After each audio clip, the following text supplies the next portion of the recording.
할렐루야. 우리 자부터 인사하겠습니다. 사랑합니다. 축복합니다. 또 인사합니다. 잘 되고 있습니다. 기도하면 됩니다. 특별히 오늘 우리 새로운 가족들이 또 함께 초청받아서 예배드리게 된 거 진심으로 환영하고 축복합니다. 여러분들을 위해서 온 성도님들이 또 몇 개월에 걸쳐서 마음에 품고 기도했습니다. 하나님의 자녀로 또 놀라운 신분이 있고 또 저들이 정말 주님 안에서 참된 행복을 누리며 살아가기를 소망합니다 라고 하면서 기도했습니다. 여러분, 우리 인생 살다 보면은 세상이 주지 못하는 삶이 있거든요. 아무리 내가 세상 것에서 만족하려고 해도 세상이 줄 수 없는 그 부분이 있단 말이죠. 근데 그 부분은 어디서 채워야 됩니까? 그것은 바로 하나님 안에서 채워야 될 줄로 믿습니다. 또 다른 하나님의 은혜의 영역이 있다라고 하는 것이죠. 아무쪼록 오늘도 주님 은혜의 보좌 앞에 나왔어요. 하나님께서 여러분들을 큰 은혜로 복 주실 줄로 믿습니다. 자, 여러분, 성경에는 두 가지 커다란 주제가 있어요. 하나는 창조와 구원이라고 하는 것입니다.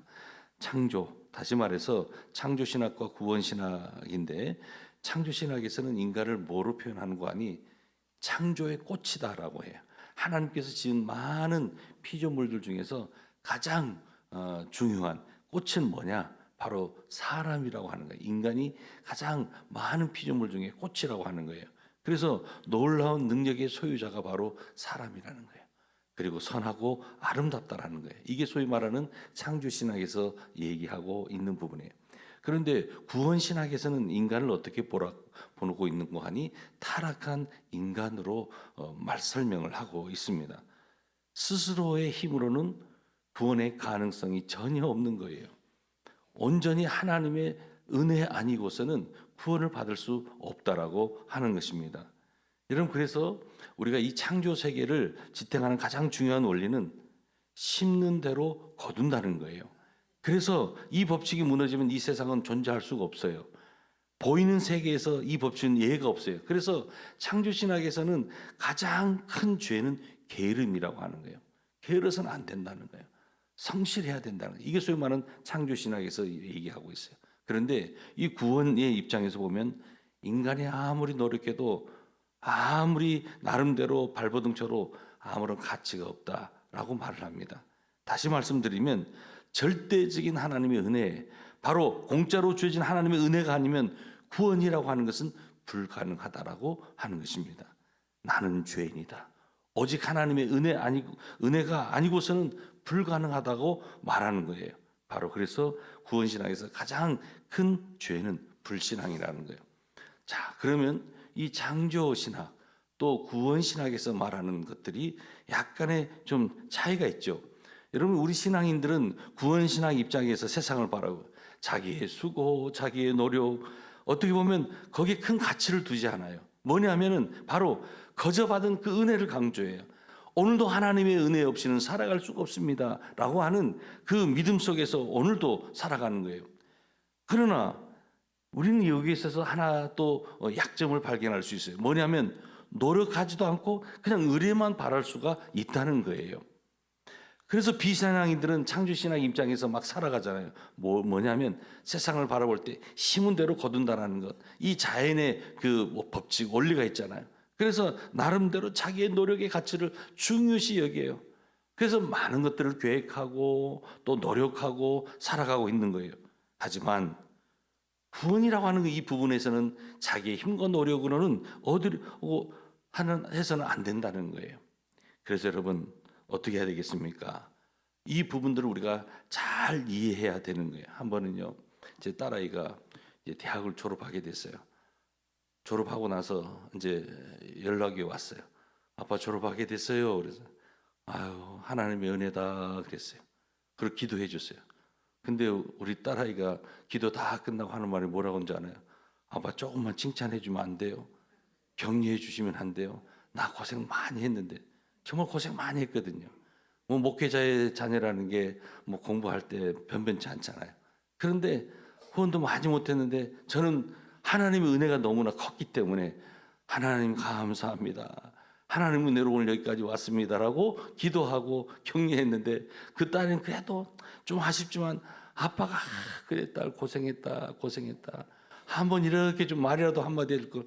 그래서 제가 바로 아이고 우리 딸 고생했네 그랬어요. 여러분, 우리의 인간이라고 하는 것은 신앙생활하면서 놓치지 말아야 될 부분이 있어요.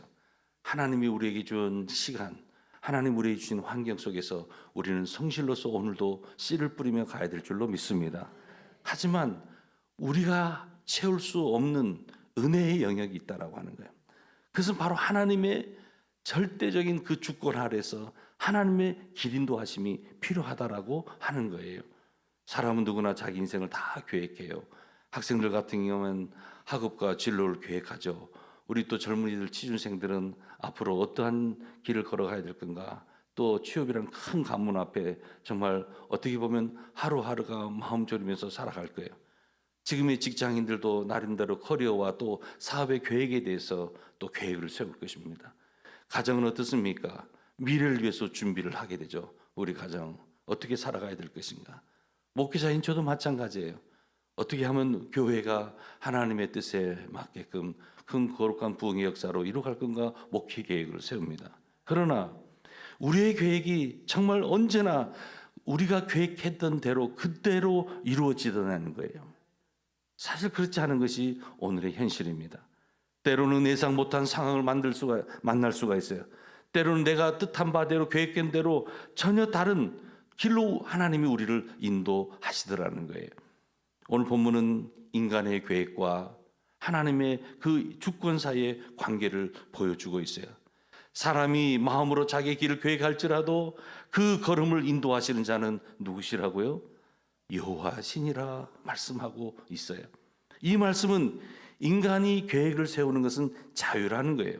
하지만 그 계획의 최종의 성취와 방향이라고 하는 것은 누가 결정짓는 것입니까? 하나님께 달려있다라는 그 진리를 선포하고 있는 것입니다.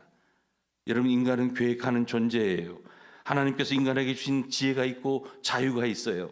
그래서 계획을 세웁니다. 계획을 세우는 것은 잘못이 아니에요. 나름대로의 계획을 잘 건강하게 세우는 것 바람직한 일입니다. 오히려 성경은 게으름을 경계하죠. 그리고 미래를 준비하는 그 지혜를 강조하고 있습니다. 요셉을 보십시오. 7년의 그 풍년 기간 동안 앞으로 7년이 흉년될 것이라는 것을 예측하고 곡식을 저장하는 계획을 세웠던 거예요. 여러분, 이 계획은 바람직한 계획이에요. 결과 많은 사람들이 그 흉년의 때 생명을 건질 수가 있었고 살릴 수가 있었다라고 하는 것입니다. 우리 학생들도 마찬가지예요. 학업을 계획하고 또 우리 직장인들은 커리어를 설계하고 또 가정은 미래를 준비하는 것, 목회자인 저 역시도 목회를 세우는 것 다 중요합니다. 그러나 그 모든 계획이라고 하는 것은 먼저 하나님께 맡겨드려야 된다는 거예요.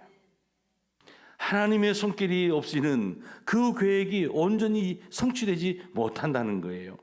그렇기 때문에 결과는 누구에게 달려 있습니까? 하나님께 달려 있다라고 하는 것입니다. 오늘 본문은 그 걸음을 인도하시는 자는 여호와시다 말씀해요. 우리의 계획이 반드시 하나님께서 허락하셔야지만 이루어진다는 겁니다. 바울은 복음의 사람이죠. 정말 예수님을 만난 이후에 그는 복음의 일꾼으로 거듭나게 되었어요. 이제 그가 전도 여행, 선교 여행을 떠나게 돼요. 근데 그의 마음은 자꾸만 아시아를 향해 가고 있었어요. 그런데 성령께서 아시아로 가고자 하는 이 바울의 걸음을 멈춰서게 했어요. 오히려 마게도냐로 가는 거예요. 마게도냐라고 하는 것은 유럽을 가리키는 거 아니겠어요? 유럽의 복음화의 길로 이방의 꽃으로 하나님께서는 바울을 사용하셨던 거예요. 우리의 계획이 맡길 때 우리는 낙심할 필요가 없어요. 하나님께서 더 좋은 길로 인도하시는 과정이라는 사실을 여러분 기억하시기를 바랍니다. 혹시 여러분들이 세웠던 계획이 있어요? 그 길이 아직 열리지 않았어요? 하지만 낙심하지 마세요. 하나님께서는 여러분들을 또 다른 길로, 더 좋은 길로, 더 완전한 길로 인도하시려는 계획이, 인도하시는 그 뜻이 있다라고 하는 거예요.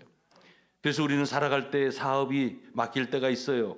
또한 진로가 맡길 때가 있어요. 관계가 또한 맡길 때가 있어요. 여러분, 실패를 보지 마세요. 오히려 하나님의 인도일 수 있다는 거예요. 하나님 우리의 걸음을 지금도 인도하십니다. 그 인도는 언제나 선하십니다. 이스라엘 백성 보세요.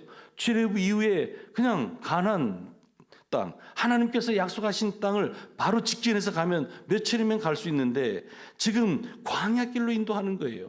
그것도 무려 40년이라는 세월을 그곳에서 보내게 하고 있어요. 이유가 무엇입니까?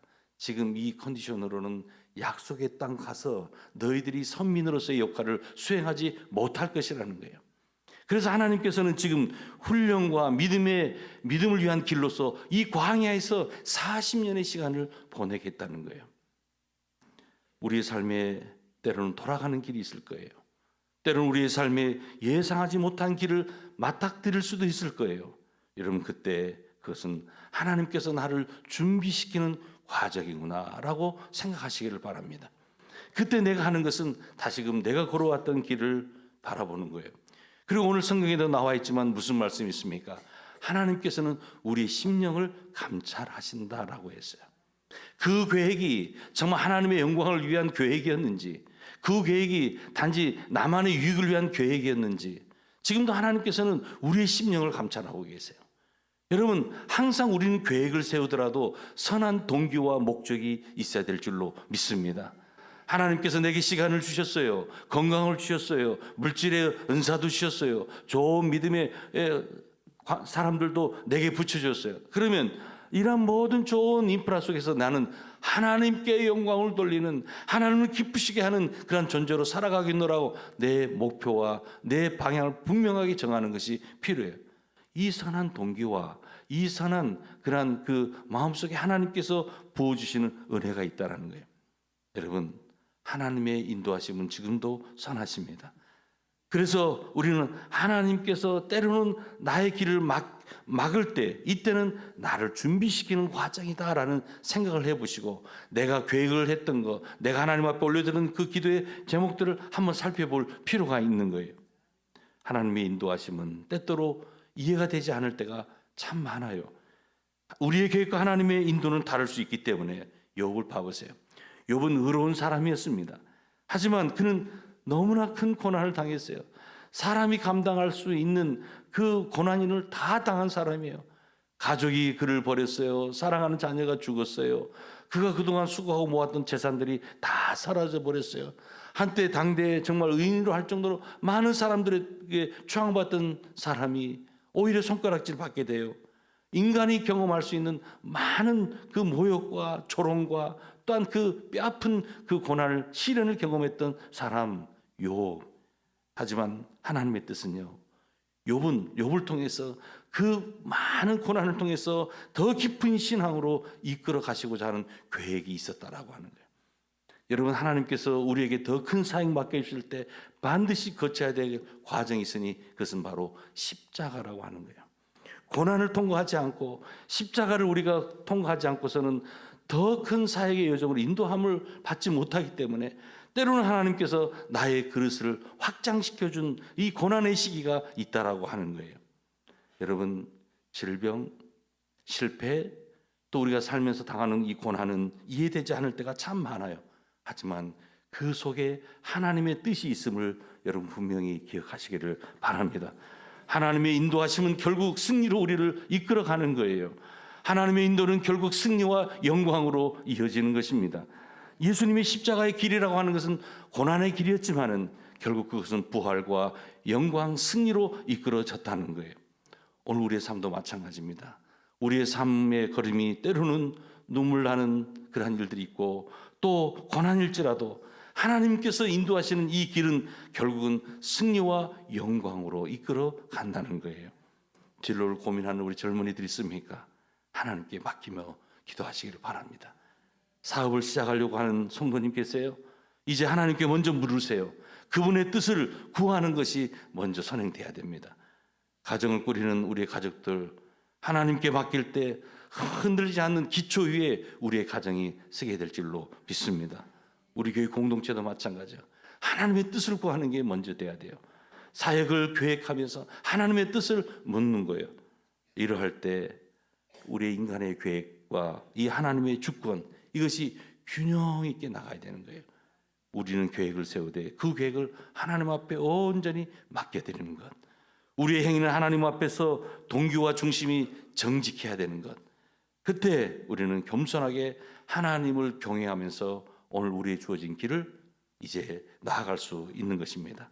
여러분 기억하십시다. 인생 최종적인 방향은 누구에게 달려 있습니까?